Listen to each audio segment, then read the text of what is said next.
ಭಗವದ್ಗೀತಾಮೃತ ಈ ಪುಸ್ತಕದ ಒಂದು ತುಣುಕು. ಭಾಗ 3. ಅರ್ಜುನನ ವಿಷಾದದಿಂದ ದೊರೆತ ಸತ್ಫಲ. ಭಗವದ್ಗೀತೆ ಉದಯವಾಗಲು ಪ್ರಧಾನ ಕಾರಣ ಅರ್ಜುನನ ವಿಷಾದ.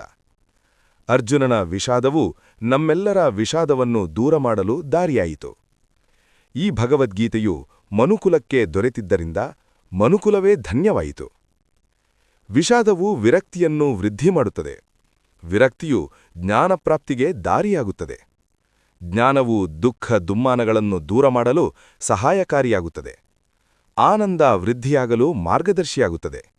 ಆದರೆ ಆ ವಿಷಾದವು ಇತರರು ದುಃಖಕ್ಕೆ ಒಳಗಾಗುವರೇನೋ ಎಂಬ ಶ್ರೇಷ್ಠ ಭಾವನೆಯಿಂದ ಉಂಟಾದುದಾಗಿರಬೇಕು. ಆಗ ವಿಷಾದವೂ ಸಹ ಶ್ರೇಷ್ಠ ಫಲವನ್ನು ನೀಡುತ್ತದೆ. ಈ ಕೃತಿಯ 4ನೇ ತುಣುಕು ಮುಂದಿನ ವಿಡಿಯೋದಲ್ಲಿ ಬರಲಿದೆ. ಅದಕ್ಕಾಗಿ ಚಾನಲ್ ಅನ್ನು ಸಬ್ಸ್ಕ್ರೈಬ್ ಮಾಡಿಕೊಳ್ಳಿ.